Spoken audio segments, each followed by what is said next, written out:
श्री गुरुवे नमः। ओम श्री गुरुवे नमः। ओम श्री गुरुवे नमः। द डार्क लाइट चैनल पर आज की प्रश्नोत्तर चर्चा में आप सभी मित्रों का मैं स्वागत करता हूं। आदरणीय मित्रों, आज की हमारी चर्चा का विषय रहेगा मीन राशि में सूर्य भगवान की संक्रांति, जो कि 14 मार्च 2025 दिन शुक्रवार संध्या 6:58 पर होने जा रही है।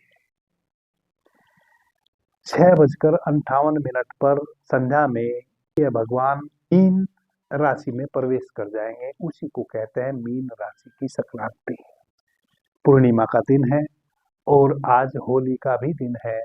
सर्वप्रथम तो मैं सभी मित्रों को होली की बहुत बहुत शुभकामनाएं देता हूं।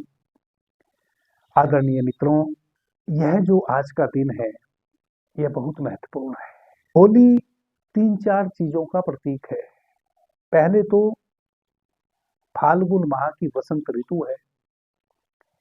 यूं तो वसंत ऋतु वसंत पंचमी के दिन से ही शुरू हो जाती है, लेकिन जो होली बसंत अपने पूरे उद्वेग में होता है, अपने पूरे वेग में होता है। कहें कि एक बच्चा अब कंप्लीट जवान हो चुका होता है, चारों तरफ फूल लहला रहे होते हैं, जितने भी फलदार वृक्ष हैं सब पर मोर आ चुका होता है,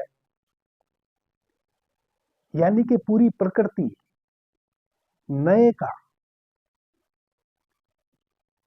निर्माण में लगी हुई होती है और नए का निर्माण कार्य लगभग संपूर्ण स्थिति में होता है। जब भी सूर्य मीन राशि में प्रवेश करता है, मीन राशि की संक्रांति आती है, उसी दिन हम होली का पर्व मनाते हैं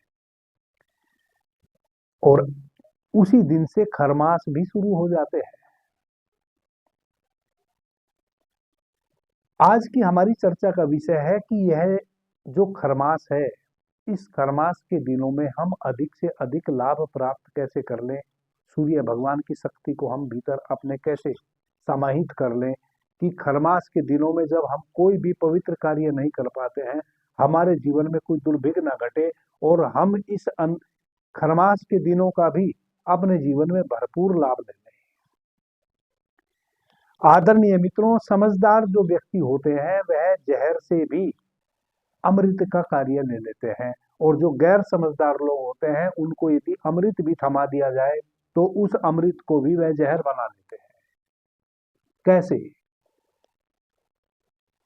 वह अमृत का इतनी अधिक मात्रा में पान कर लेंगे, इतनी अधिक मात्रा में अमृत को भीतर ग्रहण कर लेंगे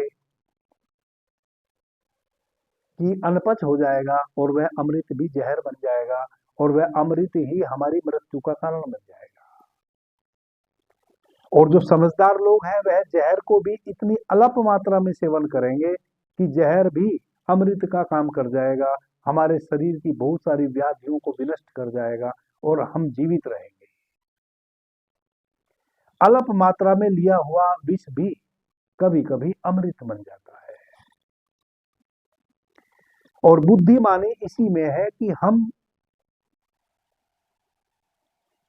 विष का भी अपने जीवन में अमृत की तरह लाभ ले लें, यानी कि विपरीत परिस्थितियों को भी अपने अनुकूल बना लें। इसी में बुद्धिमानी है। आदरणीय मित्रों, सर्वप्रथम तो मैं आप सभी को होली की बहुत बहुत शुभकामनाएं देता हूं। आपके जीवन में यह जो होली का है, जो असत्य पर सत्य की जीत भी है, होली का भक्त प्रहलाद को अपनी गोद में लेके बैठ जाती है और चारों तरफ अग्नि प्रज्वलित कर लेती है, क्योंकि होलिका को ऐसा वरदान था कि वह अग्नि में जल नहीं पाएगी। और हिरण्यकश्यप ने प्रहलाद को नष्ट करने के बहुत सारे उपाय पहले आजमा लिए थे। कोई भी उपाय कारण न बन सका मृत्यु का, कोई भी उपाय प्रहलाद की मृत्यु का कारण नहीं बन सका, यानी कि प्रहलाद के शरीर को नष्ट नहीं किया जा सका, तब अंतिम जो प्रयास था वह यही था कि होलिका प्रहलाद को अपनी गोद में लेके बैठ जाए और चारों तरफ अग्नि प्रज्वलित कर दे। तो होलिका तो बच जाएगी, प्रहलाद जल जाएगा। लेकिन हुआ उल्टा। भक्त तो जीत गया, परमात्मा का प्यारा तो जीत गया, और होलिका जिसको वरदान था कि वह कभी नहीं जलेगी, वह जल के विनष्ट हो गई। इसका मतलब यह हुआ कि जो सत्य के मार्गी हैं, जो संकल्पवान हैं, जो किसी भी परिस्थिति में अपने संकल्प को क्षीण नहीं होने देते हैं, अपने संकल्प को प्रगाढ़ बनाए रखते हैं, अपने संकल्प की पूर्ति के लिए निरंतर कार्यान्वित रहते हैं, कितनी भी बाधा आ जाए वह पीछे नहीं हटते हैं, उनको 100% सफलता मिलती है। होलिका इस बात का भी प्रतीक है, होलिका प्रेम का भी प्रतीक है। होलिका ऋतु परिवर्तन का भी प्रतीक है। आज से ऋतु में भी परिवर्तन आ जाएगा, हम नए में प्रवेश कर जाएंगे। जिन वृक्षों पे अभी तक मोर के रूप में वीर्य शक्ति कार्य कर रही थी, अब वह फल बनने लगेंगे। मीन संक्रांति के बाद से होलिका के अगले दिन से ही आप देखेंगे कि जो फलदार वृक्ष है उनके ऊपर छोटे छोटे मोर में फल आने शुरू हो जाएंगे। आदरणीय मित्रों, आप सभी को वापस से होली की बहुत बहुत शुभकामनाएं। आपके जीवन में भी संकल्प प्रगाढ़ हो, आप भी संकल्पवान बने, और जिन मित्रों ने भी अपने जीवन में संकल्प सजो के रखे हुए हैं उन सभी के संकल्प पूरे हों, वैसी भी मैं भगवान सूर्य से प्रार्थना करता हूं। आदरणीय मित्रों, जैसा कि मैंने पीछे एक चर्चा की थी, आज पूर्णिमा भी है। मैंने पूर्णिमा का महत्व पहले समझाया है। जब पूर्णिमा भरी रात्रि होती है उस समय सर्वाधिक जो चंद्रमा की ऊर्जा है वह पानी अपने में शोषित कर लेता है, फिर उसी जल से हम लोग एक दूसरे पर डालकर होली का पर्व मनाते हैं। उसमें थोड़ा हम रंग भी मिला लेते हैं। नदियों में स्नान करने का विशेष महत्व है। जब भी सूर्य किसी राशि में प्रवेश करता है, यानी कि किसी भी राशि के साथ सूर्य की संक्रांति होती है, वह प्रत्येक संक्रांति में हम लोग नदियों में स्नान करते हैं। उसको पवित्र माना जाता है। पवित्र इस रूप में माना जाता है कि हमारा शरीर निरोग हो जाता है। मीन संक्रांति में हम होली का पर्व मनाएंगे, एक दूसरे पर पानी डालेंगे। यह भी दो बातों का प्रतीक है।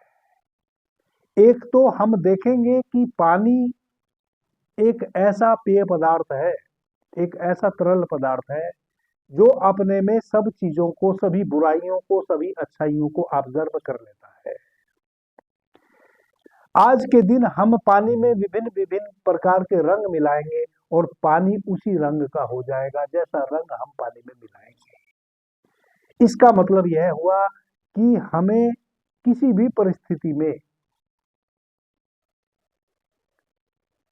घबराना नहीं है, सब चीजों को आत्मसात कर लेना है, दुख को भी और सुख को भी। जो भी आता है परमात्मा का दिया हुआ, किसी भी रूप में आ जाए। जैसे मीरा को विष दिया तो उसने भगवान कृष्ण को ही समझ के उस विष को ग्रहण कर लिया। मीरा को एक पिटारे में सांप बंद करके दिया गया कि मीरा उस पिटारे को खोले तो वह सांप डस ले। जब मीरा ने पिटारा खोला, उसने देखा कि आहा मेरे कृष्ण गोपाल, और सांप ने उसको काटा नहीं। पानी इस बात का प्रतीक भी है कि उसमें जिसको मिला दे उसी को वह अपने में ऑब्जर्व कर लेता है और उसी के जैसा हो जाता है, यानी कि उसी के जैसा भासता है। किसी से उसकी कोई लड़ाई नहीं है, सब चीजों को आत्मसात कर लेना उसका स्वभाव है। और दूसरा प्रतीक यह है, चूंकि पानी में दूसरों के गुणों को अपने में समाहित कर लेने का भी शक्ति है, इस कारण से वह हमारी भावनाओं को भी, रंग हम मिलाते हैं, रंग को तो पानी आत्मसात कर ही लेता है, हमारी भावनाओं को भी पानी आत्मसात कर लेता है। और हम एक विशेष भावना के साथ जब अपने किसी मित्र के ऊपर उस पानी का छिड़काव करते हैं, जिसको हम होली में भिगा देना कहते हैं, वह हमारे भावनाओं हमारी पानी के माध्यम से भावनाएं उसके भीतर प्रवेश कर जाती हैं और उससे हमारा अपना तत्व बढ़ता है। तो होली का जो पर्व है वह जिन मित्रों के साथ, जिन रिश्तेदारों के साथ, जिन सगे संबंधियों के साथ हमारे मन मुटाव चल रहे हैं, आप पानी के माध्यम से अपने भावनाओं को प्रकट कर सकते हैं और उस मन मुटाव को समाप्त कर सकते हैं। इस बात का भी आज का दिन प्रतीक है। होली एक बहुत ही महत्वपूर्ण त्योहार है जो हमें 2-3 इंडिकेशन देता है। जिन मित्रों से भी हमारे मन मुटाव हो रखे हैं, हम अपने उस मन मुटाव को दूर कर सकते हैं और अपनी भावनाओं को पानी के माध्यम से दूसरे को समझा सकते हैं, दूसरे में प्रेषित कर सकते हैं। उनके भीतर जो हमारे प्रति कठोर विचार है उसको बदल सकते हैं। होली का दहन जब हम करते हैं तो हम पाते हैं कि जब एक व्यक्ति अपने संकल्प के प्रति दृढ़ निश्चयी हो तो बड़ी से बड़ी शक्ति भी उसका कुछ नहीं बिगाड़ पाती। होलिका जैसी स्त्री, जिसको यह वरदान था कि अग्नि उसको जला नहीं सकती, पानी उसको डुबा नहीं सकता, वह भी सत्य के सामने हार जाती है और प्रहलाद तो नहीं जलता होलिका में, होलिका जल के भस्म हो जाती है। एक संकल्पवान व्यक्ति जीवित रह जाता है सशरीर, और एक वरदान प्राप्त की हुई स्त्री कि मैं अग्नि में नहीं जलूंगी, और वह जल के नष्ट और विनष्ट हो जाती है। आदरणीय मित्रों, कल से खरमास लग जाएंगे। अगले दिन से खरमास लग जाते हैं, जिसमें हम कोई भी पवित्र कार्य नहीं करते हैं, ना हम मुंडन करते हैं, किसी भी प्रकार का शुभ कार्य हम खरमास में शुरू नहीं करते हैं।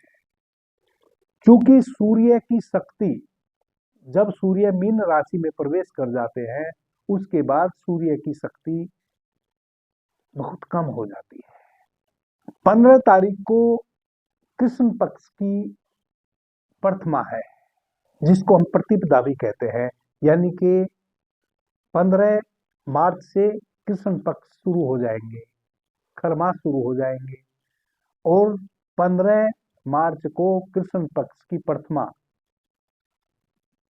का दिन है। हमें देखना है कि हमारा कौन सा स्वर बह रहा है। कृष्ण पक्ष की प्रतिपदा, द्वितीया और तृतीया हमारा सूर्य स्वर बहना चाहिए। आपने सूर्योदय से पहले निद्रा से जगना है, स्नान इत्यादि कर लेना है, और सूर्य की जो पहली किरण फूटेंगी उसका इंतजार करना है। यूं तो आप सूर्य को जल हमेशा देते हैं, लेकिन इस मंथ में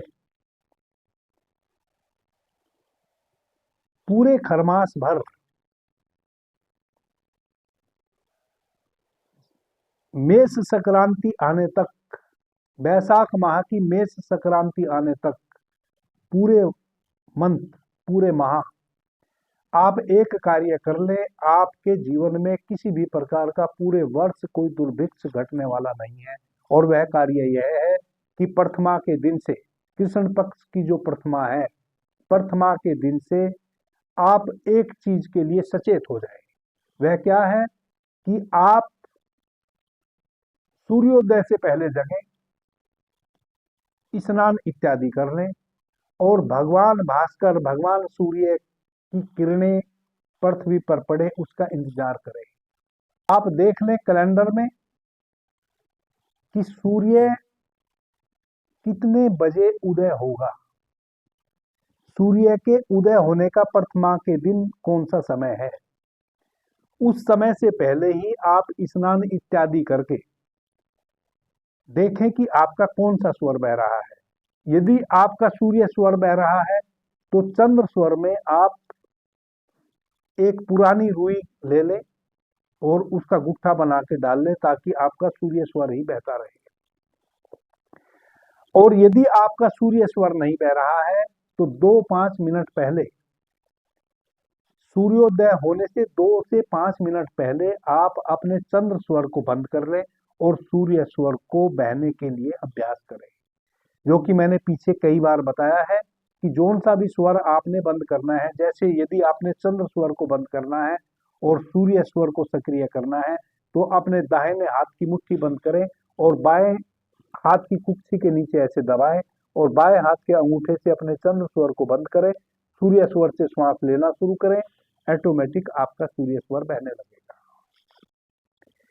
तो सबसे पहले अपने सूर्य स्वर को सक्रिय करें। कुछ मिनट पहले सूर्य स्वर में भगवान सूर्य को आप जल अर्पित करें प्रतिदिन सुबह में पूरे महीने तक।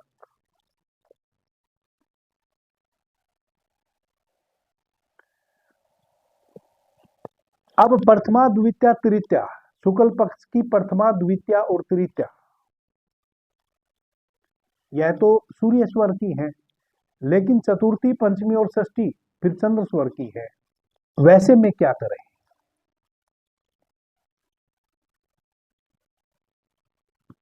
वैसे में भी आप इस पूरे पखवाड़े, पूरे कृष्ण पक्ष का जो पखवाड़ा है अमावस्या तक, आप सुबह में सूर्योदय से पहले उठें और अपने सूर्य स्वर को सक्रिय करें। सूर्य स्वर की सक्रियता में आप भगवान सूर्य की किरण जब पृथ्वी पे उतरे, भगवान सूर्य को जल अर्पित करें। पूरे पखवाड़े, पूरे कृष्ण पक्ष में आपके ऊपर भगवान सूर्य की अति कृपा होगी। आपके भीतर प्राण की शक्ति इतनी प्रबल हो जाएगी, पूरे वर्ष आप ऊर्जावान बने रहेंगे। किसी भी कार्य को करने की क्षमता पूरे वर्ष, जो भी ऊर्जा अधिक शक्ति लगा के कार्य करने होते हैं, किसी भी कार्य को करने की ऊर्जा आपके भीतर वर्ष भर बनी रहेगी। भगवान सूर्य को अर्घ देने के समय 2-3 चीजों का ध्यान रखें। हमेशा तांबे का लोटा ले लें, भले छोटा हो, उसमें कुछ रोली डाल लें, रक्त वर्ण के पुष्प डाल लें, यानी कि लाल रंग के फूल कुछ डाल लें, थोड़ा सा 1 चुटकी गुड़ डाल लें और थोड़ी सी दूभी डाल लें, दूब घास थोड़ी सी उसमें 2-3 तिनके डाल लें और भगवान भास्कर को अर्पित करें। यदि हो सके पूरे कृष्ण पक्ष में जो भी आपसे बन सके, किसी गरीब को आप प्रतिदिन किसी एक गरीब व्यक्ति को भोजन करा दीजिए। और यदि किसी एक गरीब व्यक्ति को भोजन नहीं करा सकते हैं तो अपनी थाली में से 1 रोटी आप बचा के रखें। जब आप खाना खा लें, भोजन ग्रहण कर लें, आपकी थाली में से 1 रोटी, यदि आप 4 रोटी प्रतिदिन दोपहर प्रतिदिन संध्या में खाते हैं तो आप 4 रोटी अपनी थाली में रखें, लेकिन आप 3 रोटी खाएं, 1 रोटी कम खाएं और वह जो 1 रोटी आप खाएंगे उसको अपनी थाली में से उठा के किसी कुत्ते को आप प्रतिदिन खिला दीजिए संध्या में। इसका आपको बहुत लाभ प्राप्त होगा। यह आपके जीवन में हजारों हजार पुण्य कर्म आप करेंगे, उसके बदले में यह एक पुण्य इस पूरे पखवाड़े करना आपके लिए अति महत्वपूर्ण हो जाएगा। रोटी अपनी थाली में से ही उठानी है, रोटी आपने अपने किचन से नहीं लेनी है। आप यदि प्रतिदिन 4 रोटी खाते हैं या आप 3 रोटी खाते हैं तो उतना आप अपनी थाली में ले लीजिए, 1 रोटी आप कम खाइए। ऐसा नहीं कि आप 4 रोटी प्रतिदिन खाते हैं तो आज आपने 5 रोटी ली, 4 आपने खा ली और 1 आपने कुत्ते को खिला दी, नहीं। आप 4 रोटी खाते हैं तो 4 अपनी थाली में रोटी रखिए, 3 आप खाइए, 1 रोटी आप अपनी थाली में से अंत में उठा के, आप हाथ भी बाद में धोएं, पहले आप उस 1 रोटी को थाली में से उठाइए और किसी कुत्ते को जिमा के आइए। यह आप कर सकते हैं यदि आपके लिए संभव हो। भगवान विष्णु और भगवान शिव की विशेष पूजा आप कर सकते हैं। यदि आप भगवान शिव में आस्था रखते हैं, भगवान विष्णु में आस्था रखते हैं, तो इस पूरे पखवाड़े आने वाली अमावस्या तक आप भगवान शिव की पूजा प्रार्थना कीजिए, ध्यान कीजिए, भगवान शिव के पंचाक्षर मंत्र का जाप कीजिए आपको पूरे वर्ष का फल इस पखवाड़े में जाप करने से मिलेगा। यदि आप भगवान शिव के पंचाक्षर मंत्र का उच्चारण नहीं कर सकते हैं तो आप भगवान भास्कर को जल देने के पश्चात वहीं बैठ जाएं पालथी मार के, और भगवान भास्कर का ध्यान करते हुए गायत्री मंत्र का आप 21 टाइम उच्चारण कर सकते हैं। उसका भी आपको बहुत अधिक लाभ प्राप्त होगा। आप आने वाली अमावस्या तक इस अभ्यास को कर सकते हैं। आपके घर की जो दहलीज है, जिसको हम मुख्य द्वार कहते हैं, अपने मुख्य द्वार पर आप घी का या तिल के तेल का प्रतिदिन संध्या में एक दीपक प्रज्वलित कर सकते हैं आने वाली अमावस्या तक पूरे पखवाड़े। संध्या में दीपक प्रज्वलित करने का मतलब होता है कि जब सूर्य अस्त हो रहा हो, सही सूर्य उधर अस्त हो रहा है, सूर्य की किरण लुप्त हो रही है पृथ्वी पर से, और उधर आपने दीपक प्रज्वलित कर दिया है, वही वह समय होता है जब आपको दीपक प्रज्वलित करना होता है और हाथ जोड़ के अपने घर में प्रवेश कर देना होता है। आप गौ माता की सेवा कर सकते हैं। गाय की सेवा करना इस पूरे पखवाड़े, सुबह सुबह सबसे पहले आप भगवान भास्कर को जल अर्पित कीजिए।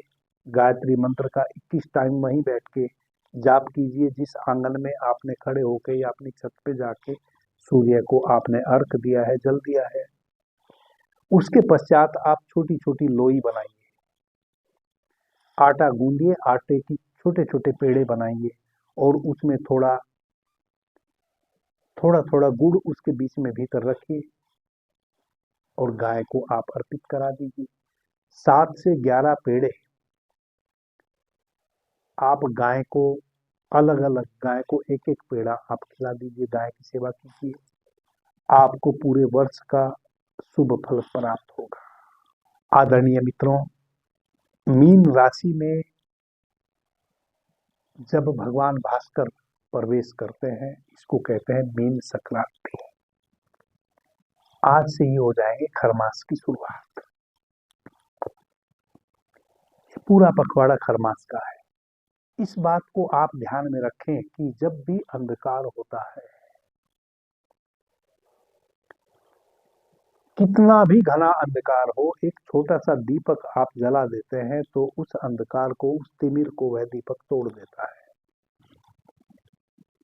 जब बहुत घना प्रकाश हो तब तो आपके छोटे से दीपक का पता ही नहीं चलता कि वह प्रज्वलित भी है। आप अपनी लालटेन को जला के दिन के उजाले में अपने आंगन में रख दीजिए, आपको पता ही नहीं चलेगा कि आपकी लालटेन जल भी रही है। लेकिन जब अंधकार हो, चारों तरफ तिमिर हो, तब एक छोटा सा दीपक भी आप जला देते हैं तो वह छोटा सा दीपक भी उस पूरे तिमिर को तोड़ने में कामयाब हो जाता है।